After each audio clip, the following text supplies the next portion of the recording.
Bonjour, on est le 21 septembre 2022 avec une journée d'automne qui commence aujourd'hui parce que l'été est terminé. L'été 2022 est terminé en ce jour du 21 septembre 2022.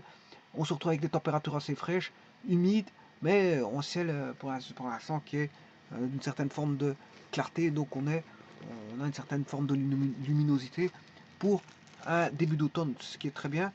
Simplement la température est juste humide. Alors ici, je vais voir tout d'abord une définition que je n'ai pas encore vue jusqu'à présent concernant les valeurs absolues. Vous trouverez les exercices de valeurs absolues dans la playlist Les valeurs absolues, dénommée Les valeurs absolues. C'est la playlist qui contient tous les exercices sur les valeurs absolues. Donc vous tapez, vous allez chercher la playlist Les valeurs absolues. Mais ici, je vais en faire la définition des valeurs absolues parce que à tout thème abordé, il faut définir les choses de manière la plus adéquate possible, de façon à éviter tout amalgame possible et de ne laisser aucune confusion ou aucune marge de manœuvre à l'incompréhension, voilà, d'un thème. La définition doit être claire, nette et précise, concise, et qui doit être élaborée de façon la plus judicieuse pour justement bien faire comprendre les choses et ça ne laisse aucune marge de manœuvre à l'incompréhension. Donc la définition est là, la plus élaborée possible et la plus claire, la plus concise, précise possible, la plus concise possible, de manière à avoir un cheminement qui mène toujours vers un sens qui est celui de, voilà, un sens qui est celui du thème ici, par exemple, voilà, qui est la valeur absolue. Donc, tout doit concourir à ce que la valeur absolue ne pas faire l'objet de, voilà, d'amalgame au travers de la définition. Bon, une fois que les définitions sont établies, dans ce cas-ci, par exemple pour la valeur absolue, ben, s'en suivra bien sûr des propriétés. À toute définition, en mathématiques, s'ensuit, on rencontre voilà, des propriétés propres à la définition et on ressort avec des propriétés. Et ces propriétés vont traiter soit dans un domaine précis, soit dans un domaine d'usage complet. Alors on peut restreindre le domaine parce que les définitions peuvent être valables dans un certain domaine et pas dans un autre domaine. On peut, je veux dire, élaborer des conditions nécessaires suffisantes et suffisantes, des conditions nécessaires, des conditions suffisantes, des conditions nécessaires et suffisantes. Voilà, bon, on peut avoir tous les cas de figure. On peut avoir euh,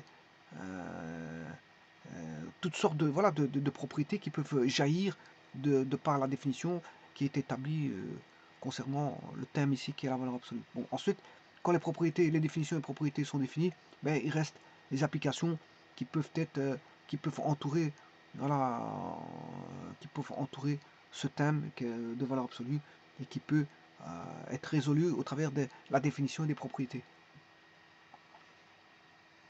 Alors, la définition ici va se résumer à la façon suivante. C'est que à un x, on va associer par un processus P, bien sûr un x appartenant à R, une valeur t appartenant à R. Bien sûr, comme je vous ai dit, au travers d'un processus P. Alors, donc on va associer tout simplement la valeur absolue, c'est l'association voilà, d'un nombre par un autre. Alors comment? Le tout c'est de savoir comment cette association. Eh bien, cette association, la voici à droite.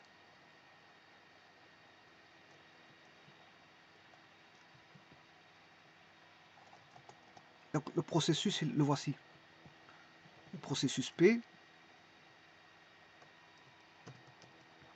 il est là. C'est le processus. C'est-à-dire le cheminement, c'est on débute. Start, on choisit une valeur dans R, bien sûr, x appartenant à R, et on teste, on fait un test. Et en fonction de ce test-là, ben, on se dit, si le nombre est négatif, mais il est pris pour étant, on prendra l'opposé. Voilà.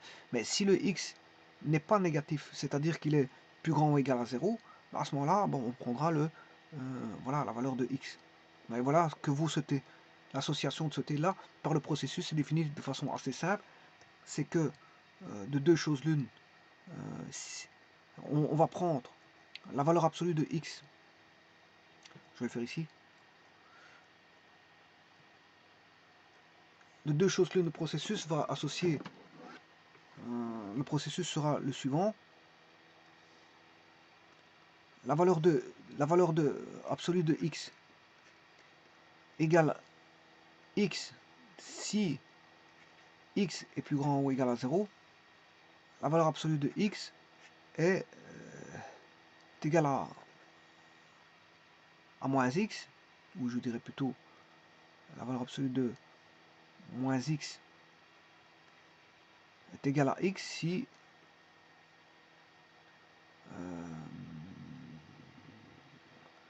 la valeur absolue de...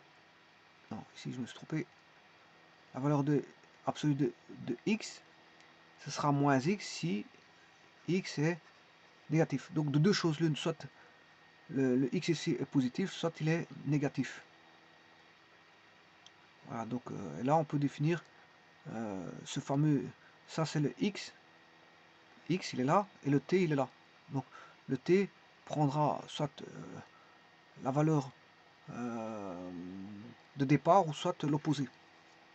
Et ça dépend du processus, si x est positif, plus grand ou égal à 0 ou négatif. Alors ici vous pourrez déjà entrevoir que x est plus grand ou égal à 0.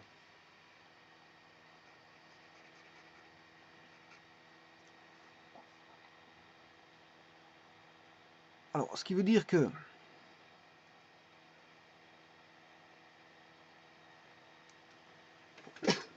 je m'excuse. Alors, je ne sais pas si je vous ai parlé de ça ici. Deux barres comme ceci signifie segment. Je ne sais pas si j'ai parlé de ça ici, dans cette vidéo-ci. Deux barres signifie segment. Une barre au-dessus signifie longueur, voire vecteur. Hein, vecteur AB ou longueur d'un segment AB. Une seule barre signifie tel que ou restriction d'un ensemble. Une seule barre. Ici, c'est valeur absolue, module, enfin norme d'un vecteur qui peut s'écrire avec deux barres à la place de 4. Et là, on a module voilà, qui est un nombre pur aussi.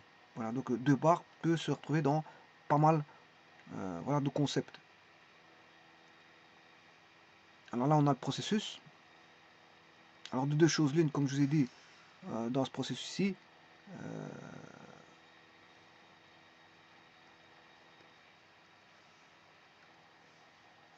processus-ci, soit x est positif, plus grand ou égal à 0, on prendra x, sinon on prendra l'opposé, si x est négatif. Donc le processus est assez simple. Hein. Et ça, c'est la définition de la valeur absolue. Alors, la valeur absolue, qu'est-ce que c'est? Si vous avez moins 5, vous prendrez 5. Si vous avez 5, vous allez mettre 5. Pourquoi? Parce que si le nombre est négatif, vous prendrez l'opposé. Là, le nombre est positif, vous garderez le nombre. Alors si le nombre est positif, on le garde. Si il est négatif, on prend l'opposé. Alors maintenant, vous savez très bien qu'un nombre positif, le signe peut être déjà omis à la base. Hein. Par exemple, ici, si je prends 5, 5 on l'écrit sans son plus. Mais vous savez très bien qu'il est plus. Mais il est omis. Puisque un nombre positif, peut-être on peut omettre son signe. Alors quand on omet le signe, ça veut dire qu'il est positif. Donc quelque part ici, ça voudrait dire que 5 est positif. Que 5 est positif. Donc un nombre qui est négatif, on le rend toujours.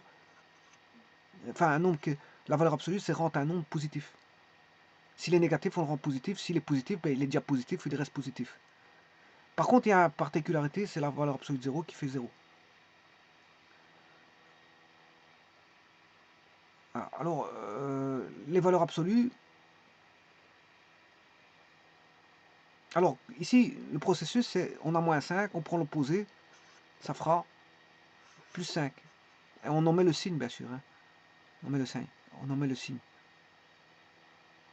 Il faut omettre le signe.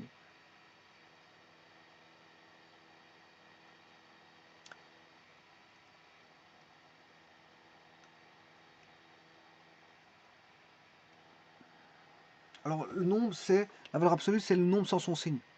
Ah oui, sachant que là, indirectement, il est positif. Alors, la valeur absolue de moins 4, c'est l'opposé de moins 4, ça fait 4. Mais bien sûr, ça fait plus 4, mais on en met le signe plus, ça fait 4. C'est un nombre sans le signe, la valeur absolue. Alors, si je prends 7 et que j'en mets le plus ici, on va garder le nombre, 7. Mais on va enlever le signe. parce que c'est le nombre sans son signe. Alors, plus 8, valeur absolue de plus 8, ben, ça fera 8. Alors, la valeur absolue peut être appliquée, par exemple, dans l'addition, soustraction de nombres. Par exemple, si je dis moins 7, moins 8, vous aurez compris que moins 7, moins 8, mais c'est moins 7 plus 8, ça fait moins 15. En vérité, comment on fait? Ben, on regarde quelle est la valeur absolue la plus grande. Ici, c'est 8. 8. Donc, non, ici, on prend les deux nombres, 7 et 8, qui sont les valeurs absolues. Hein. On prend les valeurs absolues qui sont 7 et 8, j'additionne les valeurs absolues, ça fait 15. Ça fait 15. Et puis, on sait bien que moins et moins, ben, on est dans les moins. Si vous faites moins et puis vous seriez en cours, vous serez toujours dans les moins. Donc, on aura moins 15. Alors, ici, encore un autre exemple. Moins 7 plus 8. Ben, 8, la valeur absolue 8 est plus grande que la valeur absolue 7. Donc, le nombre sera positif. Parce que la valeur absolue la plus grande est positive comparativement à la valeur absolue la plus petite qui est négative. Donc le résultat sera celui où la valeur absolue est plus grande. Donc ce sera plus. Après vous faites 8 moins 7, ça fait 1. Et donc moins 7 plus 8, c'est 8 moins 7, hein, je vous rappelle. Alors ici, moins 8 plus 7. Moins 8 plus 7, ben, la valeur absolue du 8 est négatif, donc on aura est plus grande que la valeur absolue du plus petit. La valeur absolue la plus grande est négative, alors que la valeur absolue la plus petite est positive. Donc ça veut dire qu'il y en a qui va prendre plus de poids, c'est la valeur absolue la plus grande qui est négative, donc ça sera un moins. Et puis vous faites 8 moins 7, ça fait 1. Donc qui peut s'écrire comme ceci, hein, bien sûr. Hein, voilà. Donc la valeur absolue, c'est un petit peu ça, par définition. C'est si le nombre est négatif,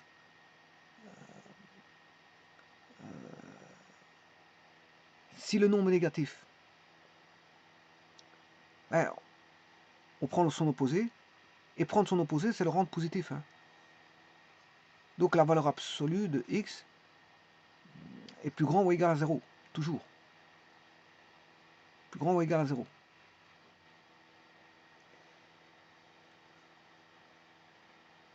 Alors un cas de figure ici, j'ai une fonction, voilà.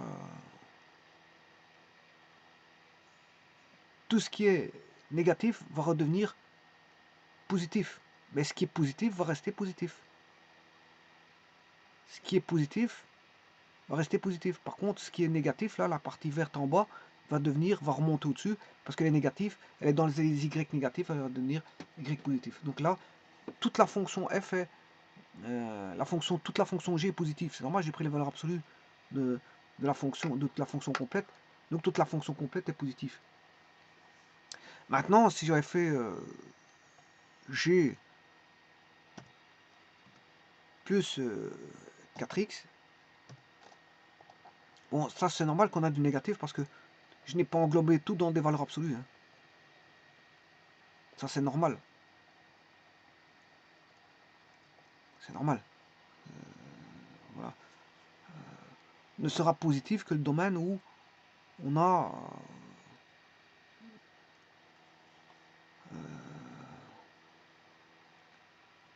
oui, parce qu'ici, le plus 4x, à un moment donné, le plus 4x devient plus prépondérant par rapport à ce qui est contenu dans la valeur absolue, donc il va donner du négatif. Hein. C'est juste ça, c'est voilà, le 4x est plus prépondérant. Il est plus prépondérant par rapport à ce qui est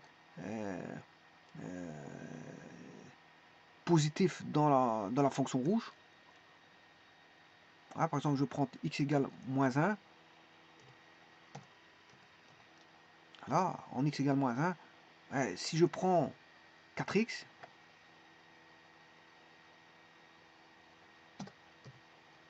voilà, si x égale moins 1 pour 4x, ça fait moins 4. Hein. On entend moins 4. Hein. On entend moins 4. Moins 1, moins 4. On est là. Par contre, maintenant, si je fais la fonction g de moins 1, ça fait 2. Vous voyez que moins 4, Moins 4 est plus prépondérant que 2. Moins 1, 2. Alors, moins 4 est plus prépondérant. Si je fais la somme des deux, on va retomber dans les négatifs, hein, moins 4. Donc c'est pour ça qu'on retrouve du négatif.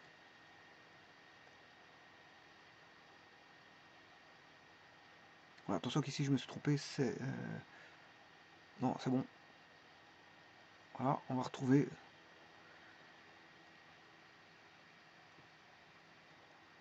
Voilà. Donc le résultat, bien sûr, vous faites moins 4 plus 2, ça fait moins 2. Donc en moins 1, vous allez avoir le point, en moins 1, moins 2.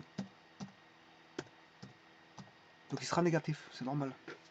Bien qu'il y ait des valeurs absolues, le plus 4x, s'il est plus prépondérant, c'est normal qu'il va redonner du négatif, bien qu'on a une valeur absolue. La fonction de départ, x carré plus 2x sur 1 demi, valeur absolue positive. Oui, mais plus 4x, lui peut être positif ou négatif. Hein. Et s'il est négatif, bon, s'il est plus prépondérant que la valeur absolue, ben, il va donner du négatif. Donc on peut retomber sur du négatif, malgré qu'il y ait une valeur absolue.